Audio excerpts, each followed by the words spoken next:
for geography. It's always useful for a pilot to know where he is.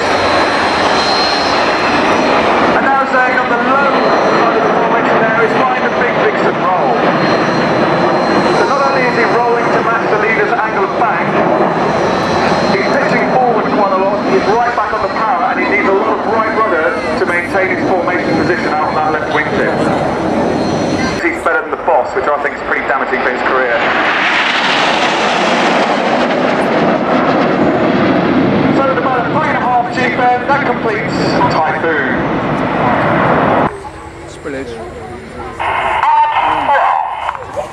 So you're hearing that last command there, and roll, he emphasises the word roll, and all the pilots are able to anticipate their control inputs to manoeuvre at exactly the same time as Red 1, and that's how we maintain a rigid Apollo formation.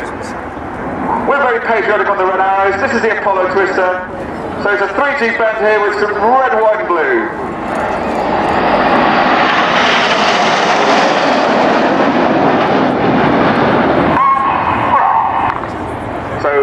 Ben starts the second half of the manoeuvre. And at the back left of our Apollo formation is Red 5. She's the lowest aircraft as we look at them now. You notice I said she, because Red 5 this year is Flight Lieutenant Kirsty Stewart. She's the first ever female pilot in the Red Arrows, and she's in her second year with the team this year. She was born in Lincolnshire at RAF Knoxon Hall. Formation, the engines are on now. Named after the Su-27 flanker, the formidable Russian fighter aircraft.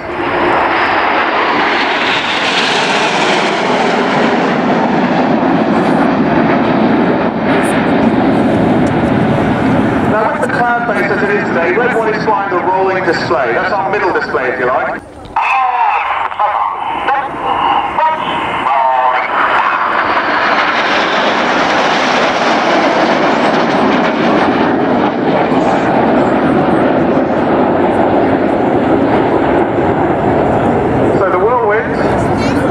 Simultaneous 9-ship spot roll. And in that manoeuvre, all of the pilots lose sight of each other. They're GR4 pilots. He's a Coventry boy by birth and by upbringing.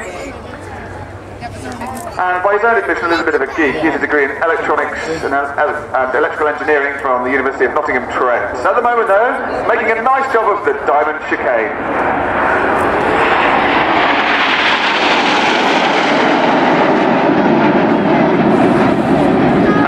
Has seen operational service with the Tornado GR4 out in Iraq over the last few years, and he also served on the famous Dambuster Squadron 617 for the manoeuvre. So, ladies and gentlemen, here we go, starting the second half of the show with the detonator.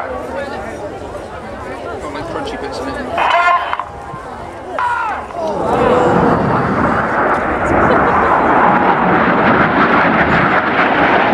And this is the Jippo pass.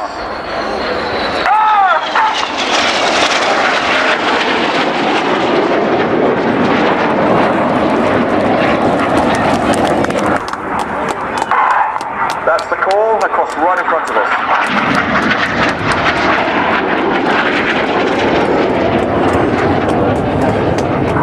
So F3 pilot, one of the aircraft that used to provide the UK and the Falkland Islands operational air defence. And he's also been a flying instructor and a solo display pilot for the Hawk. He displayed that last in 2008. Okay, here's Enid, once again, with the very patriotic British red, white, blue.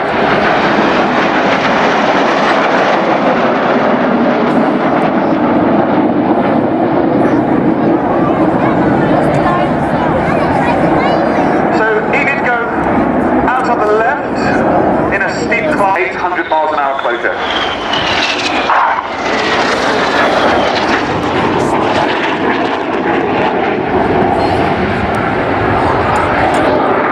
Now Monty, Red 6, is on the left.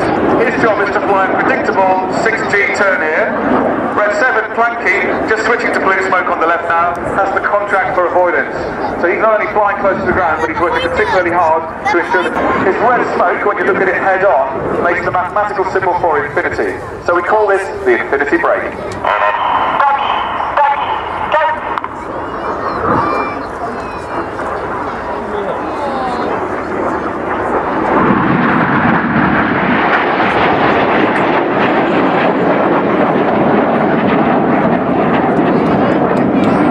Red 6 and 7 flying inverted close formation.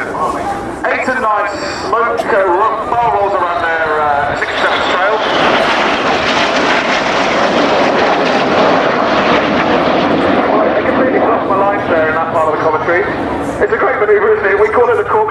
point, you can see why, without me rabbiting away on the microphone, the best in the world at skiing. They're stacked down from top to bottom red 1, 2, 3, 4 and 5, so Kirsty at the bottom is looking through 3 aircraft to try and see red 1.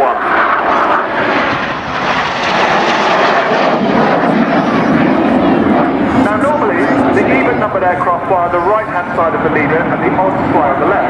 But as you see them now, they're the other way round. We've got 3 and 5 on the right, 2 and 4 on the left.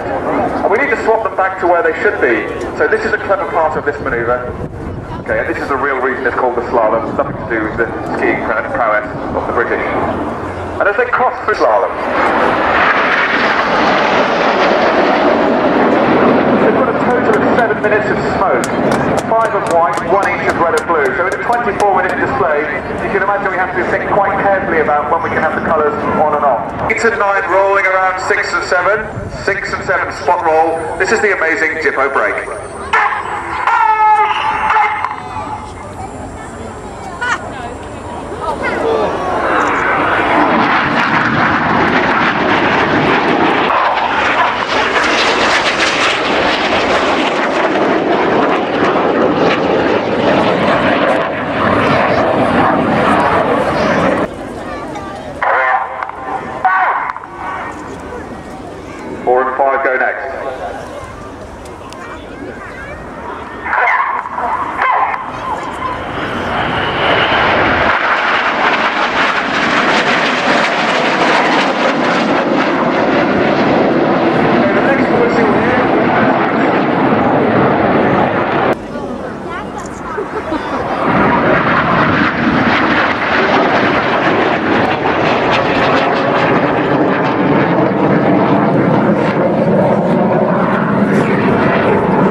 The very British Red Arrows.